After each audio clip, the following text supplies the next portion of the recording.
ഏവർക്കും നമസ്കാരം. നവജ്യോതിയുടെ പുതിയൊരു വീട്ടിലേക്ക് ഏവർക്കും സ്വാഗതം. ഇത് നമ്മൾ കടുമാങ്ങ അച്ചാർ ഉണ്ടാക്കാനുള്ള സാമഗ്രികൾ ഒരുക്കി വെച്ചിരിക്കുകയാണ്. 2.5 കിലോ മാങ്ങ സ്ലൈസ് ചെയ്ത് വെച്ചിരിക്കുന്നു. അത് ഉപ്പും കായെല്ലാമായിട്ട് നമ്മൾ അത്യാവശ്യം മിക്സ് ചെയ്ത് കുഴച്ചെല്ലാം വെച്ചിരിക്കുകയാണ്. അതുപോലെ തന്നെ ഒരു 100 ഗ്രാം ഇഞ്ചിയും 100 ഗ്രാം വെളുത്തുള്ളിയും ആവശ്യത്തിന് പച്ചമുളകും അതുപോലെ തന്നെ ആവശ്യത്തിന് കറിവേപ്പില അതുപോലെ തന്നെ 200 ഗ്രാം മുളക് പൊടിയുണ്ട്, ആവശ്യത്തിന് മഞ്ഞൾപ്പൊടി, പിന്നെ കായം നമ്മൾ ഓൾറെഡി ഇതിനകത്ത് ഇട്ടിട്ടുണ്ട്. എന്നാൽ പോരാടി വന്നു കഴിഞ്ഞാൽ കുറച്ചുകൂടെ കിട്ടും, നല്ല രീതിയിൽ കിട്ടുന്ന ഉരുളി ഇപ്പം നല്ലതായിട്ട് ചൂടായിട്ട് നമ്മളിനിയിപ്പം നല്ലെണ്ണ ഇതിനകത്ത് ഒഴിക്കുകയാണ്. ഇപ്പം കടുക് പൊട്ടാൻ അത്യാവശ്യം ഉള്ള ആ എണ്ണയും അത് കുഴയാനുള്ള അത്യാവശ്യം എണ്ണ ഇതിനകത്ത് ഒഴിച്ചിട്ടുണ്ട്. എണ്ണ കാണുമ്പോൾ നിങ്ങൾക്ക് അറിയാം, ഏകദേശം ഒരു 200 മില്ലി എണ്ണ അതിനകത്ത് ഒഴിച്ചിട്ടുണ്ട്.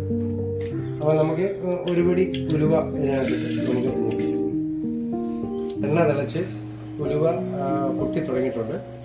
നമുക്ക് കടുമാങ്ങ അച്ചാർ എത്രയും നല്ല രുചികരമായിട്ട് ഉണ്ടാക്കാം എന്നുള്ള ഒരു വീഡിയോ ആണ് നിങ്ങൾക്ക് മുമ്പാകെ ഇവിടെ ഞങ്ങൾ ചെയ്യുന്നത്.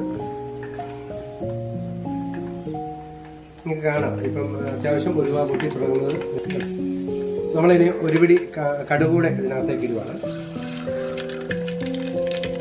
അപ്പോൾ നമ്മൾ ഓൾറെഡി 200 ഗ്രാം നല്ലെണ്ണ ഒഴിച്ചു, പിന്നെ ഒരു പിടി ഉലുവ ഇട്ടു.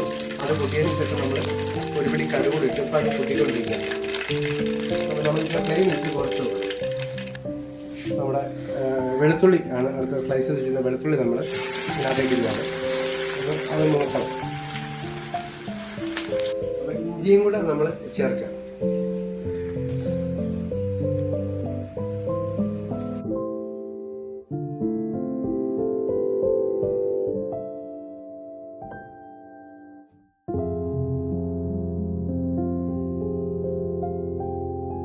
ഇതിനകത്ത് ചേർത്തിരിക്കുന്ന ആ ഇഞ്ചിയും വെളുത്തുള്ളിയും പച്ചമുളകും അതുപോലെ തന്നെ കറിവേപ്പിലയും ഏകദേശം നല്ല രുചി മൂത്ത് നല്ല നല്ല രുചി കിട്ടുന്ന രീതി മൂത്ത് നല്ല ബ്രൗൺ കളറായി നിൽക്കുകയാണ്. ഇനി നമുക്ക് ഇതിനകത്ത് ചേർക്കുന്നത് മഞ്ഞൾപ്പൊടിയാണ്.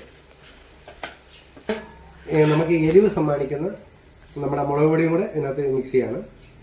നമുക്ക് പൂർണ്ണമായിട്ട് മുളക് പൊടി ഇടുന്നില്ല, കുറച്ച് നമ്മൾ ബാക്കി വെക്കുന്നുണ്ട്.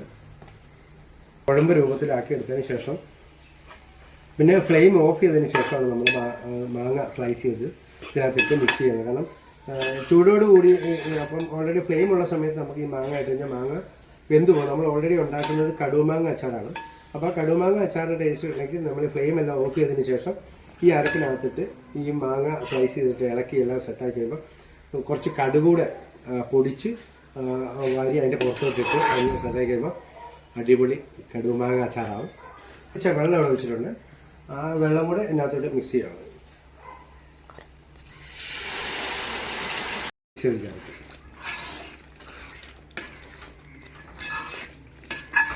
അച്ചാറിൻ്റെ ഗ്രേവി നമ്മൾ ഫ്ലെയിമെല്ലാം ഓഫ് ചെയ്ത് തണുപ്പിക്കാൻ വെച്ചതിന് ശേഷം അത്യാവശ്യം ഇപ്പോൾ തണുത്തിട്ടുണ്ട്.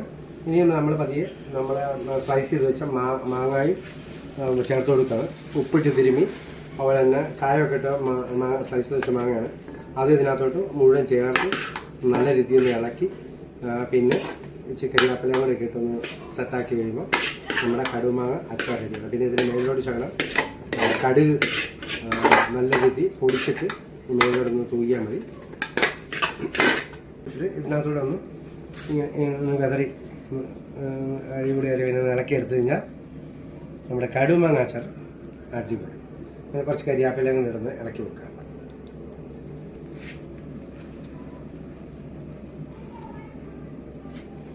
അറിയണ്ടേ